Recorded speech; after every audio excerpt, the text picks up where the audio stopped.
ஆண்டவராகிய இயேசு கிறிஸ்து நாமம் மகிமைப்படுவதாக. இந்த காலை வேளையில வேதத்தை தியானமாயிருக்கின்ற இந்த நிகழ்ச்சியில் ஆண்டவர் நம்மை கொண்டு வந்ததுக்காக நாம் ஆண்டவருக்கு கண்களை மூடி கொஞ்ச நேரம் சோத்திரம் பண்ணி இந்த நிகழ்ச்சியை தொடங்கலாம். கர்த்தர் ஆசீர்வதிப்பார். நேசிக்கிற நல்ல பிதாவே, ஆசீர்வதிக்கப்பட்ட ஆண்டவரே, இந்த அருமையான கால வேலைக்காக சோத்திரம். முந்தி நிற்கின்ற பலனேசு நாமத்தில் கற்றுக்கிறோம். ஆண்டவரே சோத்தரிக்கிறோம். ஆண்டவரே ஆன்லைன் பிரேயர்ல அந்த தேவன் நாமம் மகிமைப்பட எங்களை முழுவதுமாய் தாழ்த்துகிறோம். ஆண்டவரே விசேஷமாக ஆண்டவர் ரெடிமேட் ஜீசஸ் டிவி ஆண்டவரே இந்த ஊழத்து தேவைகளை கற்று சந்திங்கப்பா. ஆமீன். ஆண்டவரே ஊழத்தை பொறுப்படுத்தி நடத்தி கொண்டிருக்கிற தேவதாசர்களை ஆசைப்படுங்க. ஆண்டவரே சோத்தரிக்கிறோம். ஆண்டவரே இந்த ஊழத்துல பங்கு பெறுகிற ஆண்டவரே ரெடிமேட் ஜீசஸ் டிவி ஆண்டவரே இந்த நிகழ்ச்சியில பங்கு பெற்று உன் நாமத்தை மையப்படுத்துற ஒவ்வொரு ஊழியக்காரர்களும் விசுவாசிகளும் ஆண்டவரே வாலிப பிள்ளைகளை நீர் ஆசீர்வதிங்க அப்பா. இதை எங்களை தாழ்த்துக்கிறோம். ஆண்டவரே எங்களை கொண்டு நீர் என்ன செய்ய சித்தவத்திரோ அது மட்டும் நடக்கட்டும். உங்க நாம மாத்திரம் உயர்ந்திருக்கட்டும். நீ பெருக நாங்கள் சிறுக வேண்டும் என்று ஜெபிக்கிறோம். இயேசு நாமத்தில் ஜெபிக்கிறோம் நல்ல பிதாவே. ஆமென்.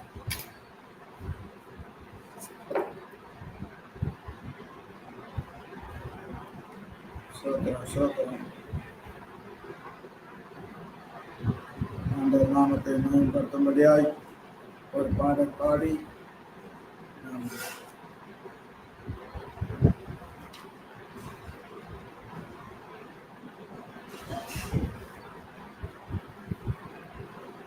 சோத்திரம் சோத்திரம் சோத்திரம் சோத்திரம். சோத்திர பலி சோத்திர பலி அப்பாவுக்கு துதியும் கனமும் மகிமையும் என் அப்பாவுக்கு என்ற பாடலை நாம் பாடி அந்த நாமத்தை மேம்படுத்துவோம். சோத்திரபலி சோத்திரபலி அப்பாவுக்கு துதியும் கனமும் மகிமையும் என் அப்பாவுக்கு. சோத்திரபலி சோத்திரபலி அப்பாவுக்கு துதியும் கனமும் மகிமையும் என் அப்பாவுக்கு.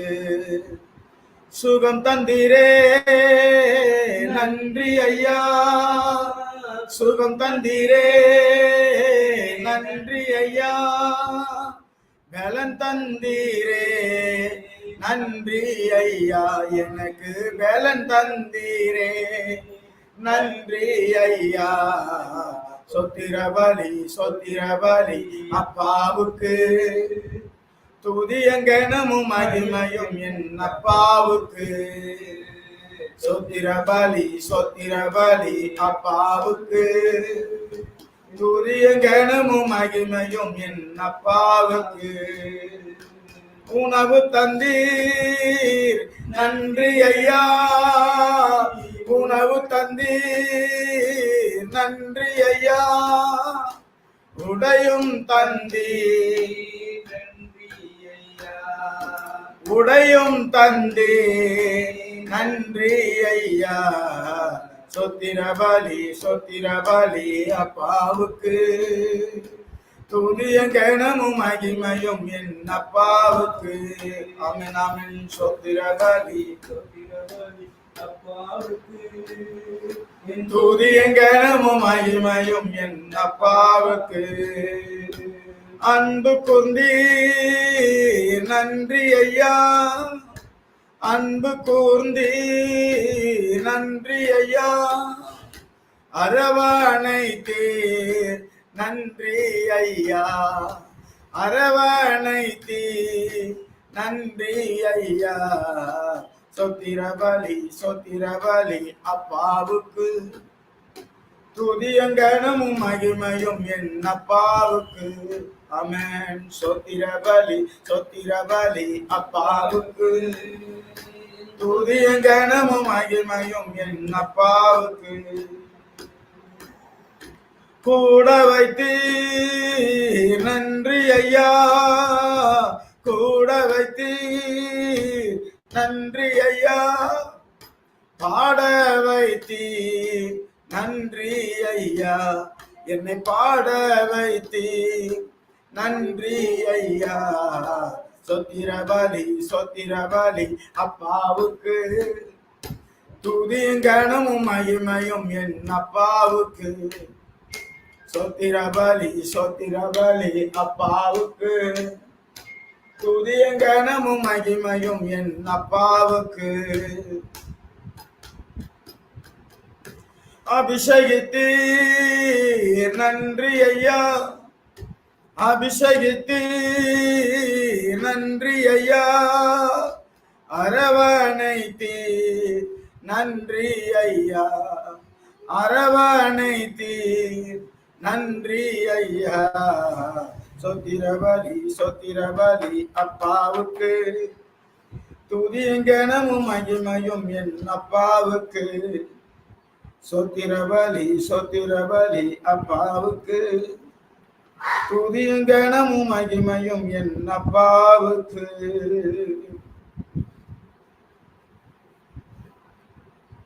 கண்களை மூடுவோம். கண்களை மூடி ஆண்டவரை நோக்கி பார்ப்போம், ஜெபிப்போம். ஆராதனை கர்த்தருக்குரியது, அவர் அதில் மகிமைப்படுகிறார். எனக்கு பிரியமான தேவ பிள்ளைகளை, தேவ ஜனமே, அவர் செய்த நன்மைகளை நினைத்து அவரை நாம் நன்றி உள்ளத்தோடு கூட, முழு இருதயத்தோடு கூட, முழு உள்ளத்தோடு கூட நாம் ஆண்டவரை துதிக்கணும். அதுதான் ஆண்டவர் விரும்புகிறார், அதுதான் அவருடைய விருப்பமா இருக்கு. ஆவி ஆத்மா சரீரம் முழுவதும் தாழ்த்தி ஒப்பு கொடுத்து அவர் சமூகத்திலே நாம் நோக்கி பார்க்கும்போது நிச்சயமாகவே நம் வாழ்க்கையில ஆண்டவர் பெரிய காரியங்களை செய்கிறவராக இருக்கிறார். ஹல்லேலூயா, ஹல்லேலூயா. நன்றி ஆண்டவரே, நன்றி ஆண்டவரே, நன்றி ஆண்டவரே, நன்றி ஆண்டவரே. அப்பா, உனக்கு கோடி சோத்திரங்கள், கோடி சோத்திரங்கள், கோடி சோத்திரங்கள், கோடி சோத்திரங்கள். அப்பா ஆண்டவரே உம்மை துதிக்கிறோம், ஆண்டவரே உம்மை துதிக்கிறோம், ஆண்டவரே உம்மை துதிக்கிறோம். ஆவியானவரே உம்மை துதிக்கிறோம், ரட்சகரே உம்மை துதிக்கிறோம், ரட்சகரே உம்மை துதிக்கிறோம், ரட்சித்தவரே உம்மை துதிக்கிறோம், வானத்தின் பூமி படைத்தவரே உம்மை துதிக்கிறோம், அந்த சராசரங்களை உண்டாக்கினவரே உம்மை துதிக்கிறோம். அப்பா, எங்களை நேசித்து எங்களுக்காய் இயேசுவை அனுப்பி ரத்தத்தை சிந்தி ஆண்டவரே எங்களை மீட்ட இயேசுவே துதிக்கிறோம், சோத்தரிக்கிறோம், சோத்தரிக்கிறோம். பரிசுத்த ஆவியானவரே உம்மை சோத்தரிக்கிறோம், ரட்சகரே உம்மை போற்றுகிறோம், வாழ்த்துகிறோம், வணங்குகிறோம் ஆண்டவரே. ஹல்லேலூயா, ஹல்லேலூயா. ஒரு விஷயம், அந்த கல்வார் ரத்தத்தின் ஆலைகளை கழுவும் ஆண்டவரே. கழுவிடுங்கப்பா, கழுவிடுங்கப்பா, கழுவிடுங்க ஆண்டவரே. கழுவி சுத்திகரிச்சிடுங்கப்பா. ஹல்லேலூயா, ஹல்லேலூயா, ஹல்லேலூயா. நன்றி, நன்றி. உம்மை துதிக்கணும் ஆண்டவரே, உம்மை துதிக்கணும் ஆண்டவரே. எங்களுக்கு உதவி செய்யுங்க ஆவியானவரே, எங்களுக்கு உதவி செய்யுங்கன்னு சொல்லி அப்பாவை நோக்கி கூப்பிடுவோம். ஹல்லேலூயா, ஹல்லேலூயா, ஹல்லேலூயா, ஹல்லேலூயா. ரோரவனதர பஷபல துரியானதர போதர பலபரபரபனதரபா. துதிப்போம், துதிப்போம், துதிப்போம், துதிப்போம், துதிப்போம் தேவ பிள்ளைகளே. அல்லேலூயா. கர்த்தரை ஏகமாய் துதியுங்கள், அவர் நடத்தும் செயல்கள் எல்லாம் பார்த்தோரை துதியுங்கள். வல்லமையாய் கிரிய செய்யும் வல்லோரை துதியுங்கள். எல்லோரையும் ஏற்றுக்கொள்ளும் இயேசுவை துதியுங்கள். ராஜாதிராஜனாம் இயேசுராஜன் பூமியில் ஆட்சி செய்வார். அல்லேலூயா, அல்லேலூயா. தேவனை துதியுங்கள், தம்புரோடும் வீணையோடும் கர்த்தரை துதியுங்கள். இரத்தத்தினால் பாவங்களை போக்கினார் துதியுங்கள். எக்காலமும் கைத்தாளமும் முழங்கிட துதியுங்கள். எக்காலம் மாறாதவர் இயேசுவை துதியுங்கள். ராஜாதிராஜனாம் இயேசுராஜன் பூமியில் ஆட்சி செய்வார். அல்லேலூயா, அல்லேலூயா. தேவனை துதியுங்கள். சூரியனே சந்திரனே தேவனை துதியுங்கள், ஒளிதனையே எங்களுள்ளும் அளித்தோரை துதியுங்கள். அக்கினியே கல்மழையே படைத்தோரை துதியுங்கள். அக்கினியால் கல்மனதை உடைப்போரை துதியுங்கள். ராஜாதிராஜனாம் இயேசுராஜன் பூமியில் ஆட்சி செய்வார். அல்லேலூயா அல்லேலூயா, தேவனை துதியுங்கள். பிள்ளைகளே வாலிபரே தேவனை துதியுங்கள். வாழ்வுதனை அவர் பணிக்கே கொடுத்து நீ துதியுங்கள். பெரியோரே பிரபுகளே தேவனை துதியுங்கள். செல்வங்களை இயேசுக்காய் செலுத்திய துதியுங்கள். ராஜாதிராஜனாம் இயேசுராஜன் பூமியில் ஆட்சி செய்வார். அல்லேலூயா அல்லேலூயா, தேவனை துதியுங்கள். ஆழ்கடலே சமுத்திரமே தேவனை துதியுங்கள். அலை அலையாய் ஊழியர்கள் எழும்பின துதியுங்கள். தூதர்களே முன்னோடிகளே தேவனை துதியுங்கள். பரலோகத்தில் பரிசுத்தர்கள் நிரப்புவர் துதியுங்கள். ராஜாதிராஜனாம் இயேசுராஜன் பூமியில் ஆட்சி செய்வார். அல்லேலூயா அல்லேலூயா, தேவனை துதியுங்கள். நெருக்கத்தின் மத்தியிலும் போராட்டத்தின் மத்தியிலும் வாழ்ந்து கொண்டிருக்கிற உனக்கும் எனக்கும் அவர் போதமானவர். இந்த உலகத்திலே உபத்திரம் உண்டு, திடன் கொள்ளுங்கள் என்று சொன்ன தேவன் கிருபையினாலும் இரக்கத்தினாலும் நம்மை முடிசூட்டுகிற தேவனாய் இருக்கிறார். நம் அப்பாவை துதிப்போம், சோத்தரிப்போம், கனப்படுத்துவோம், வாழ்த்துவோம், வணங்குவோம். நம் சிறையிருப்பை ஆண்டவர் மாற்றுவார். நிகழ்ச்சியில கலந்து கொண்டு இருக்கிற அன்பான தேவ ஜனமே, கர்த்தர் தாமே ஆசீர்வதிப்பாராக.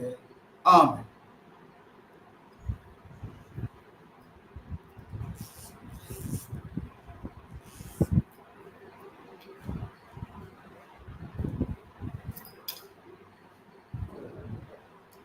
சங்கீதங்களின் புஸ்தகம்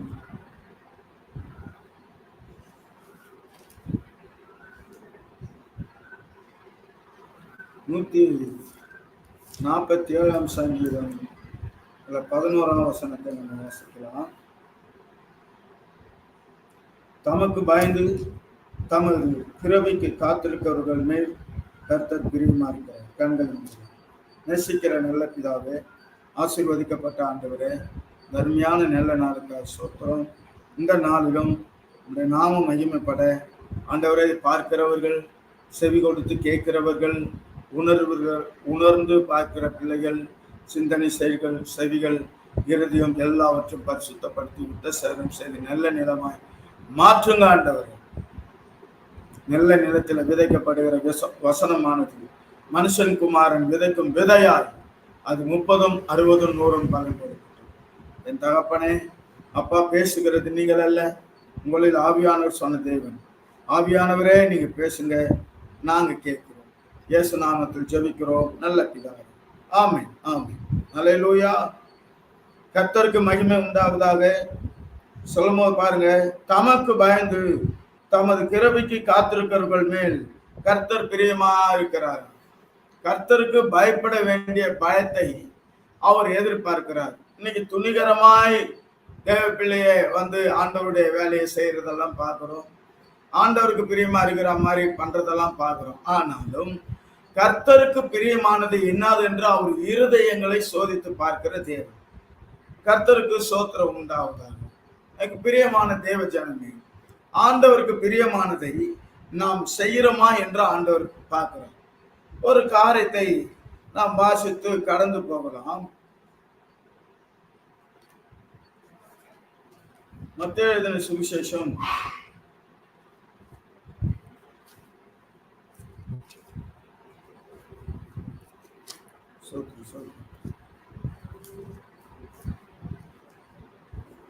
மத்தேயு எழுதின சுவிசேஷம்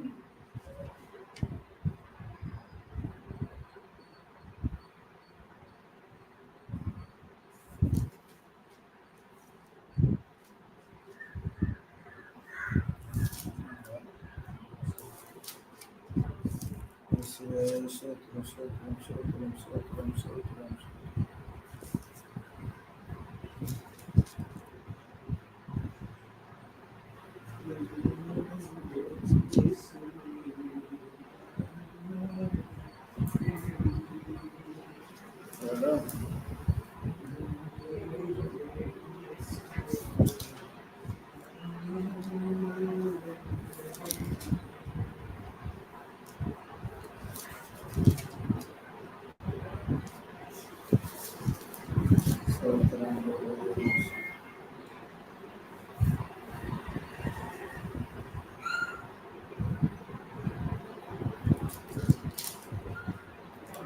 கர்த்தருக்கு மகிமை உண்டாவதாக.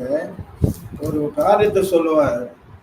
ஒருவன் அவர்கிட்ட ஆண்டவர்கிட்ட கேட்பான், ஆண்டவரே, நித்திய ஜீவனை சுதந்திரத்து கொள்ள நான் என்ன செய்ய வேண்டும் என்று சொல்லி கேட்பான். அதுக்கு ஆண்டவர் சில காரியங்களை அவனுக்கு கண்டித்து உணர்த்துவார்.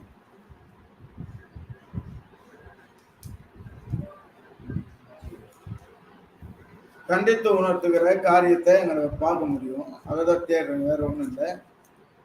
சரி, அங்க பார்க்கும்போது அவர் மிகுந்த ஐஸ்வர்யவானா இருக்கிறான். அதை ஆண்டவர் பார்க்கிறார். கர்த்தருக்கு ஸ்தோத்திரம். பாருங்க,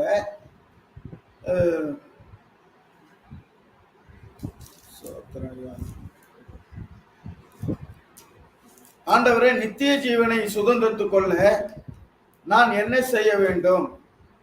நல்ல போதகரே, நித்திய ஜீவனை சுதந்திரத்துக் கொள்ள நான் என்ன செய்ய வேண்டும் என்று சொல்லி ஆண்டவரிடத்துல அவன் கேட்கும்போது, ஆண்டவர் தேவ பிள்ளை அவனுக்கு ஒரு அழகான பதில் சொல்லுவாரு. விபச்சாரம் செய்யாதிருப்பாயாக, களவு செய்யாதிருப்பாயாக, சில பட்டியலை சொல்றார் ஆண்டவர். சொல்லும் போது அவன் கேட்கிறான், உன்னிடத்தில் அன்பு கூறுகிறது போல பிறரிடத்தில் அன்பு கூறுவாயாக எல்லாம் சொல்லும் போது அவன் சொல்றான் பொறுமையா பதில், ஆண்டவரே, இதெல்லாம் என் சிறு வயது முதல் நான் கை கொண்டிருக்கிறேன். 19-16 சோத்திரம்.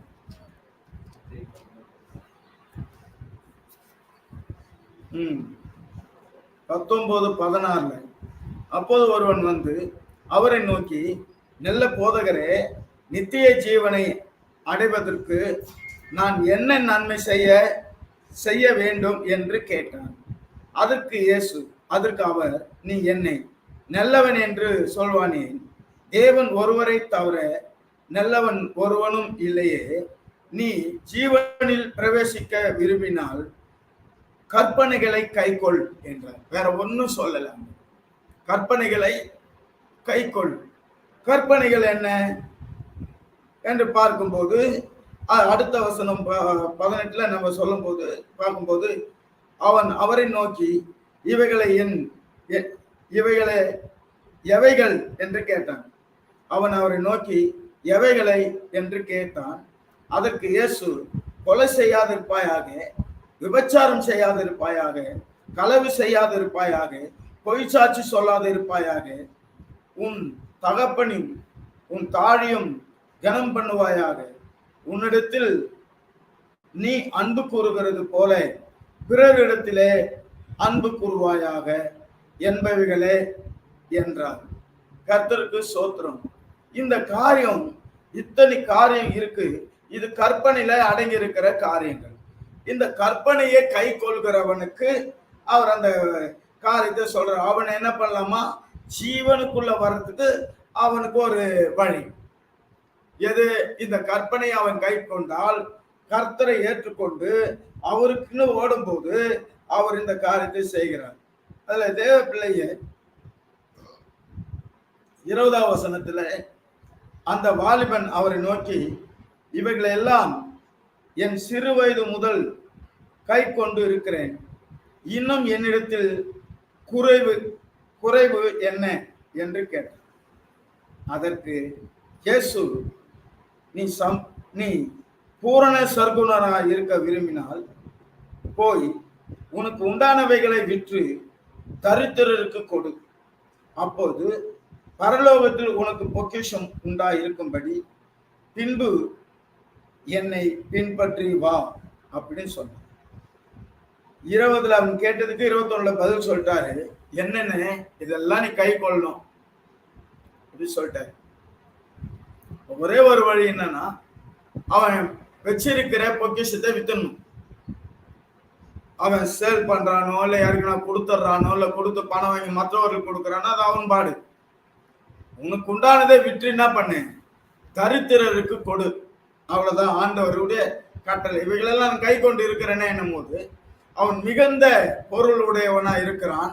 அப்ப அங்க வேதம் என்ன சொல்லுதுன்னா, உன் பொக்கிஷம் எங்க இருக்கிறதோ அங்கே உன் இருதயம் இருக்கும். ஆண்டவர் இருதயத்தை விரும்புகிறவர். இருதயம்னா தேவ பிள்ளையே ஒரு மனுஷனுக்கு நல்ல வேலை செய்யற ஒரு இன்ஜின். அந்த இன்ஜினை ஆண்டவர் விரும்புவார். ஏன்னா நல்லதும் கெட்டதும் அதுல இருந்து தான் புறப்படும். ஒரு மனுஷனை தேவனிடத்தில் சேர்க்கிறதும் பிரிக்கிறதும் அந்த இருதயத்திலிருந்து ஒரு தேவப்பிள்ளை உருவாகி வாழி வழியா வெளியே வந்து அந்த வார்த்தைனாலே மனுஷன் தீட்டாகிறான். அப்ப ஆண்டவர்கிட்ட போக முடியாது.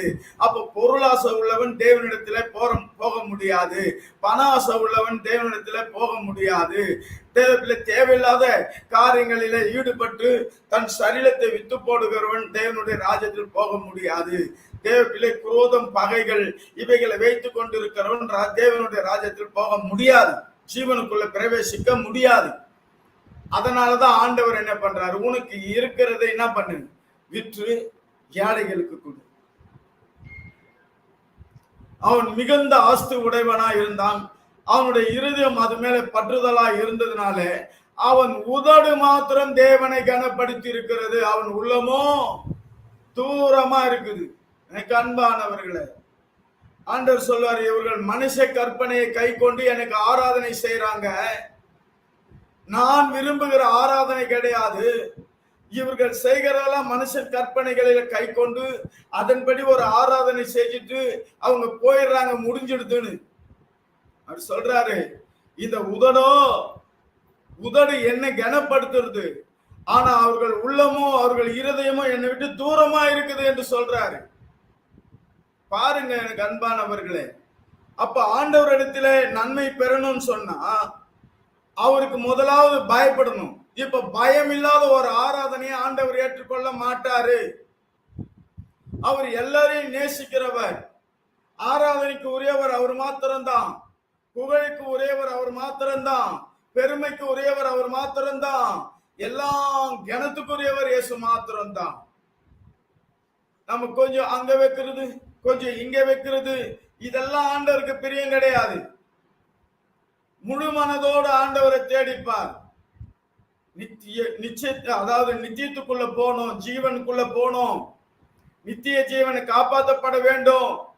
அந்த தாகத்தை பாருங்க. அவன் கேட்டானே தவிர அதுக்குள்ள பிரவேசிக்க அவனால முடியல. வாசிக்கலாம் 21, 22. அந்த வாலிபன் 22. அந்த வாலிபன் மிகுந்த ஆஸ்தி உள்ளவனா இருந்தபடினால் இந்த வார்த்தைகளை கேட்டபோது துக்கம் அடைந்தவனாய் போய்விட்டான். துக்கம் அடைந்தவனாய் தேவனை விட்டு போயிட்டான். இன்னைக்கு தேவ பிள்ளைய அநேகர் என்ன நினைக்கிறாங்கன்னா, ஒரே ஒரு வாழ்க்கை, அந்த வாழ்க்கை உயிர் போச்சுன்னா ஒண்ணும் இல்லை, இந்த சரீரம் மண்ணுக்கு போயிடும், நமக்கு என்ன இருக்குது, அதுல எந்த தெய்வத்தை பயப்பட்டா என்ன அப்படின்னு சொல்லி ஒரு சிலருக்கு இருக்குது.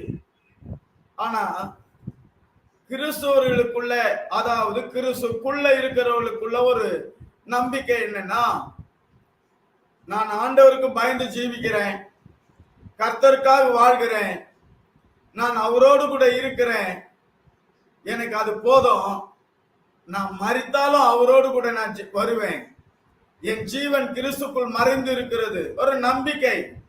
நான் மறிச்சுனா அடுத்தது இன்னொரு வாழ்க்கை எனக்கு இருக்குதுன்னு சொல்லி அவங்க சொல்றதை நம்ம கேட்கிறோம். கர்த்தருக்கு ஸ்தோத்திரம். வேதமும் அதுதான் சொல்லுகிறது. மரித்த பின்பு தேவ பிள்ளை ஜீவனா இல்லை நரகமா என்று தீர்மானிக்க வேண்டியது அவருடைய கடமை. அவங்க தலையில விழுந்த காரியம். இதை பார்க்கும்போது அன்பான தேவ பிள்ளைகளை, ஆண்டவருக்காக வாழ்ந்து ஆண்டவருக்காக போகிற காரியம் தேவனுக்கு பயப்படுகிற நிச்சயமாய் தேவ ராஜ்யத்துக்குள்ள இருப்பான் என்பதில் சந்தேகம் கிடையாது. இன்னொரு காரியத்தை கூட நாம வாசிக்கலாம். நீதிமொழிகள் 12ஆம் அதிகாரம் அதில் உள்ள 22ஆம் வசனத்தை நாம வாசிக்கலாம். 12:22.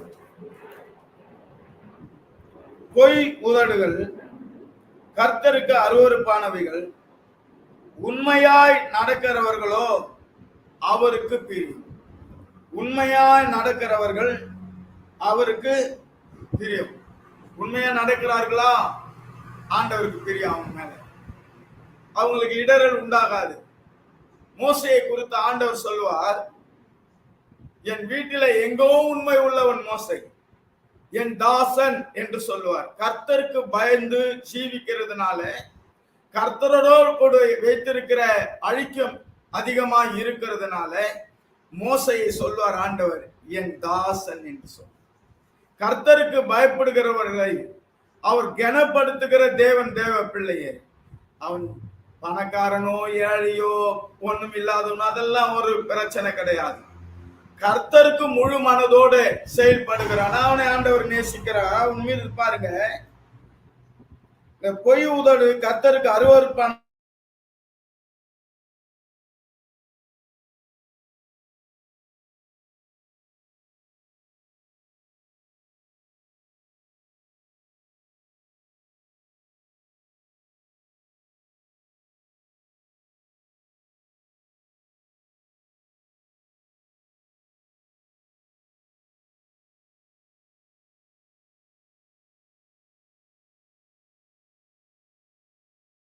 போலவே நினைச்சு சொல்லாத. இல்லையா இல்ல, இருக்குதா இருக்குது. எஸ் ஆர் நோ, அவ்வளவுதான். ரெண்டுல ஒண்ணு. உண்மையா உண்மை, இல்லையா இல்லை. உள்ளதை உள்ளதென்று, இல்லாததை இல்லாததென்று சொல்லுகிறவன் கர்த்தருக்கு பயப்படுகிறவன். உண்மையா இருந்தாராம் மோசே. இன்னைக்கு நம்முடைய உண்மையும் கர்த்தர் பார்க்கிறார். எசேக்கியேல் ராஜா ஒருத்தர் இருந்தார். அவர் வியாதிப்பட்டு, அவர் வியாதி மரணத்துக்கு ஏதுவான வியாதி. நல்லா கவனிங்க, மரணத்துக்கு ஏதுவான வியாதி. அந்த மரணத்துக்கு ஏதுவான வியாதியா இருக்கிறதுனால ஆண்டவர் என்ன பண்றாரு, ஏசாயா தீர்க்கதரிசி மூலமா எசேக்கியேலுக்கு உன் வீட்டுக்காரத்தை ஒழுங்கு பதித்துக்கோ, நீ மரிச்சு போயிட போறேன்னு சொல்லிடு அப்படின்னு சொல்லி அனுப்புறாரு. எசேக்கியேலுக்கு நல்லா தெரியும் இந்த வியாதி குணமாகிற வியாதி இல்லை. நம்ம எத்தனை நாள் இருப்போம், எத்தனை நிமிஷம், எத்தனை அவர் இருப்போம்னு கூட நமக்கு தெரியாது.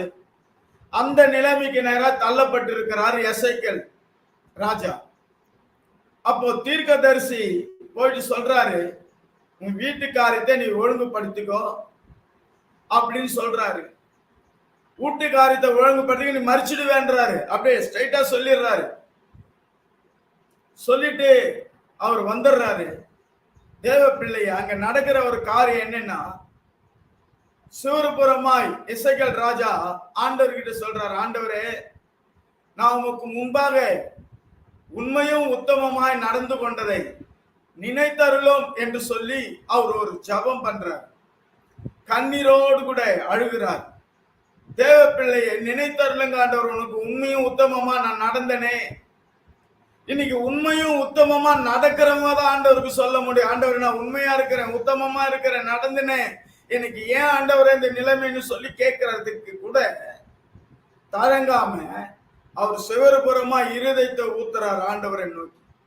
இன்னைக்கு அன்பான தேவ பிள்ளைகளை, இந்த நாளில எத்தனையோ காரியங்கள் நடந்துன்னு இருக்குது. வியாதி தீர முடியாத வியாதி தான், வேதனை தான், பார்க்க முடியாத ஒரு கொடுமையான காரியம்தான். ஆனா அவன் இருதயத்தை ஆண்டவர் பார்க்கிறார். அவன் வியாதியில கூட ஆண்டவர் அவன் முறுமுறுக்கல. ஆண்டவர் இவன் செய்ததை, ஆண்டவரே நான் உமக்கு உண்மையும் உத்தமம் இருந்ததை நினைத்தருளும் ஆண்டவரேன்னு சொல்லி கேட்டான். அப்போ ஆண்டவர் எசேக்கியேலுக்கு அந்த சத்தத்தை கேட்டார். உண்மையாய் அவன் கர்த்தருக்கு பயந்து ஜீவித்தான், உண்மையும் உத்தமமாய் நடந்தான். ஆண்டவர் நினைத்தார். இந்த உடனே தீர்க்கதரிசி அவங்க வீட்டை விட்டு, அரண்மனை விட்டு அவரு கொஞ்சம் தூரம் கூட போகல. உடனே ஆண்டவர் பேசுறாரு, நீ போ, இன்றையோட 15 வருடம் உனக்கு ஆயுசு நாட்கள் பெருக பண்ணேன்னு சொல்லு அப்படின்றார். அது காரணம் என்ன? ஆண்டவரை நினைவுபடுத்தினான். அவன் பக்தியா இருந்தான், உத்தமமாய் நடந்தான், தேவனுக்கு பிரியமான வழிகளில இருந்தான். தேவ பிள்ளையே, அதனால அவனுடைய ஆயுசு நாட்களை கூட்டி கொடுத்தான். இன்றைக்கு நாம உண்மையா இருக்கிறோமா? எப்படி வாழ்ந்து கொண்டிருக்கிறோம்? இந்த உலகத்துல தான் வாயிரும். எசேக்கியேல் ராஜா எங்க வாழ்ந்தாரு? இந்த மண்ணில தான், இந்த உலகத்துல தான் வாழ்ந்தாரு. ஆனாலும் உண்மையும் உத்தமமா வாழ்ந்தாரு என்பதை ஆண்டவருக்கு தெரியப்படுத்தினாரு. பயந்து ஜீவித்ததை நினைவுபடுத்தினாரு. இன்றைக்கு நாம உடனே ஒரு சின்ன வியாதி வந்துட்டா, கொஞ்சம் வயசு ஆயிடுச்சுன்னா, ஒரு 60 வயசு 70 வயசு, ஒரு 65 வயசு 50 வயசுக்கு மேல போயிடுச்சுன்னா, உடனே இவர்கள் என்ன நினைக்கிறதுனா, இந்த வியாதி நிமித்தம் நான் மறிச்சிடுவனும், இந்த பாடுகள் நிமித்தம் மன உளைச்சலா எங்கன்னா போயிடுவனும், மரண பயம் வந்துடும். தேவனுக்கு பயப்படுறானோ இல்லையோ, மரணத்துக்கு பயப்படுறது. கண்பானவர்களே, கிறிஸ்து எனக்கு ஜீவன், சாவு எனக்கு ஆதாயம் என்று கர்த்தருக்கு பயந்த தேவதாசன், கர்த்தருக்கு உண்மை உத்தமமா ஊழியம் செய்த ஊழியக்கார் பவுல் அடியார் சொல்லுகிறதை பார்க்கிறோம். கிறிஸ்து எனக்கு ஜீவன், சாவு எனக்கு ஆதாயம். மரணத்தை பார்த்து பயப்படல. எசேக்கியா மரணத்தை பார்த்து பயப்படல, நம்ம மறைக்கதான் போறோம்னு நினைச்சிட்டாரு. ஆனா உண்மையும் உத்தமமாய் நடந்ததை நினைத்தார்களோ ஆண்டவரே. நினைச்சார் ஆண்டவர், கல்லும் மண்ணும் நம் கடவுள் அல்ல, கையில் சித்திரம் தெய்வம் அல்ல. கல்லும் மண்ணும் நம் கடவுள் அல்ல, கையில் சித்திரம் தெய்வம் அல்ல. இதிலும் விலை பெரும் பொருளே இயேசு ஆண்டவர் திருஅருளே. இதிலும் விலை பெரும் பொருளே இயேசு ஆண்டவர் திருஅருளே. நிகரே இல்லாத சர்வீசா, திகையும் ஒளி பிரகாசா. ஆவியா இருக்கிற தேவனை ஆவியோடும் உண்மையோடும் தொய்து கொள்ளும் போது தேவன் உன் மீது பிரியப்படுகிறார். அவர் ஆவியா இருக்கிற, எந்த ரூபத்திலும் கிடையாது, எந்த சிலையில கிடையாது, எந்த ஓவியத்தில கிடையாது.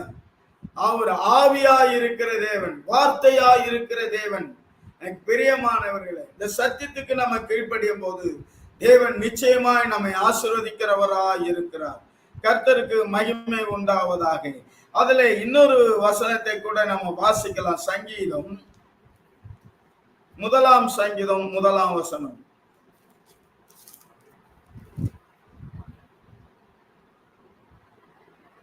துன்மார்க்கருடைய ஆலோசனையில் நடவாமலும், பாவிகளுடைய வழியில் நில்லாமலும், பரியாசக்காரர் உட்காரும் இடத்தில் உட்காராமலும், கர்த்தருடைய வேதத்தில் பிரியமாய் இருந்து இரவும் பகலும் அவருடைய வேதத்தில் தியானமாய் இருக்கிற மனுஷன் பாக்கியவான். அன்பானவர்களே, கர்த்தருக்கு பயப்படுறோன்னு சொன்னா, உண்மையாய் பயந்து அவர் வேதத்துக்கு செவி கொடுத்து, சத்தியத்துக்கு செவி கொடுத்து நடப்போம் என்று சொன்னான். அவனை தேவப்பிள்ளை இரவும் பகலும் அவருடைய வேதத்தில் தியானமா இருக்கிற மனுஷன் பாக்கியவானா.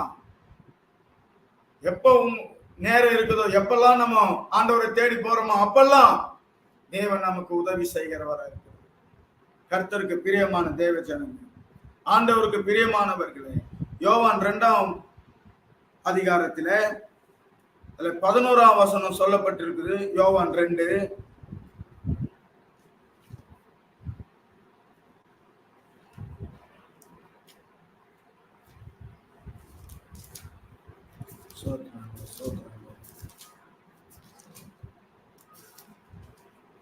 2:11 இவ்விதமா இயேசு சோத்திரம். என்ன இது?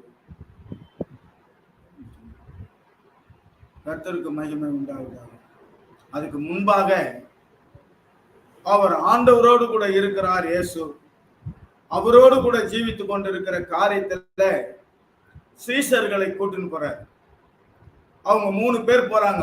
பேதுரு, யோவான், யாக்கோப் 3 பேரும் ஆண்டவரோடு கூட போறாங்க. எங்க போறாங்க? மத்தேயு எழுதின சுவிசேஷம் 17ஆம் அதிகாரம் அதை வாசிக்கலாம். 17ஆம் அதிகாரம் முதல் வசனத்திலிருந்தே வாசிக்கலாம்.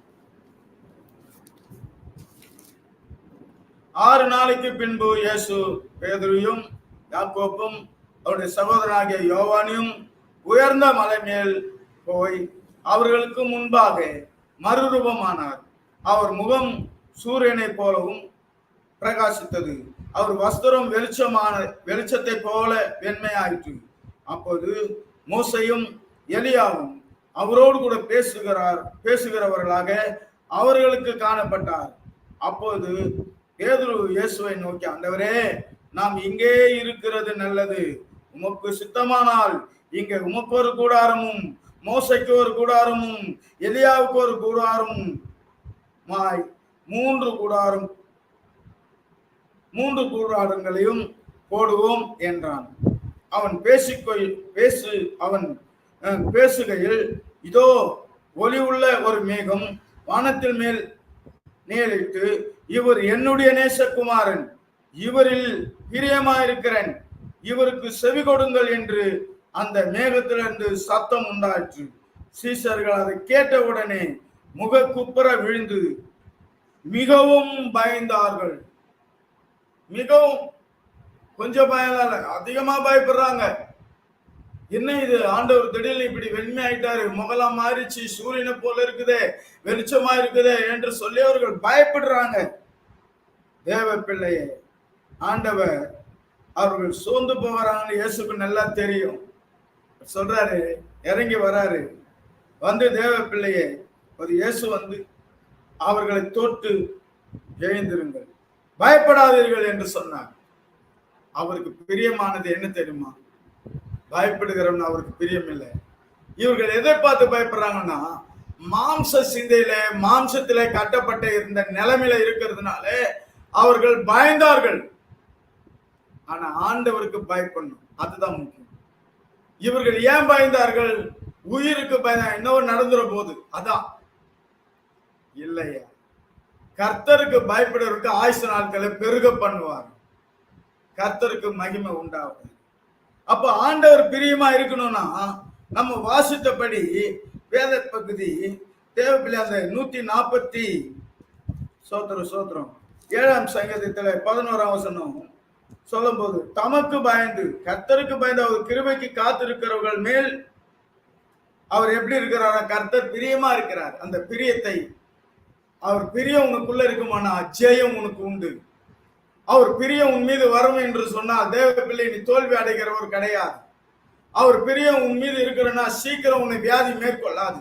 அவர் பிரியம் உன் மீது இருக்குமானா, எப்படி எசேக்கியேலுக்கு ஒரு 15 வருஷம் ஆண்டவர் கூட்டி கொடுத்தாரு, அப்படி கூட்டி கொடுப்பாரு. 15 வருஷம் நான் சொல்றேன், ஆனா வேதமும் அதுதான் சொல்லுது. ஆனா விஷயம் என்னன்னா, ஆண்டவருக்கு பயப்படுது ஆயுசு நாட்கள் பெருகுமா. அது எவ்வளவு நாள்னு நமக்கு தெரியும். பயப்படுறோமா? கர்த்தருக்கு பயந்து பொல்லாதவைகளை விட்டு நம் மனம் திரும்பும் போது நிச்சயமாகவே எதுக்காக விழுந்து அதை விட்டு நீ எழுந்து ஆண்டவர்கிட்ட சொல்லும் போது தூக்கி எடுத்து நடத்த வல்லமை உள்ள தேவனா இருக்கிறார். கர்த்தர் ஆசீர்வதிப்பாராக. கண்களும் மூடுவோம். நேசிக்கிற நல்ல பிதாவே, ஆசீர்வதிக்கப்பட்ட ஆண்டவரே, அருமையான ஆண்டவரை சோத்தரிக்கிறோம். காலை நேரத்துக்காக சோத்திரம். முந்தி நிற்கின்ற பலன் இயேசு நாமத்திலே கட்டுகிறோம். ஆண்டவரே அப்பா சோத்திரம், ஆண்டவரே சோத்திரம், ஆண்டவரே அப்பா. ஆமீன் அப்பா. கேட்ட பிள்ளைகள் ஆண்டவரே கேட்க இருந்தவர்கள் அத்தனை பேரையும் ஆசீர்வதிங்க. உங்க நாம மாத்திரம் மகிமைப்பட்டோம். நீர் பேசினீர் 30 60 100 பலன் கொடுக்கட்டும். இயேசு கிறிஸ்து நாமத்தில் ஜெபிக்கிறோம். ஜெபங்கள் எங்கள் ஜீவனுள்ள நல்ல பிதாவே. என் ஆத்துமாவே கர்த்தரை சொல், என் முழுவலுமே அவருடைய பரிசுத்த நாமத்தை சொல். என் ஆத்துமாவே கர்த்தரை சொல், அவர் செய்த சகல உபகாரங்களை மறந்து. God bless you. கர்த்தர் தாமே உங்களை ஆசீர்வதிப்பாராக.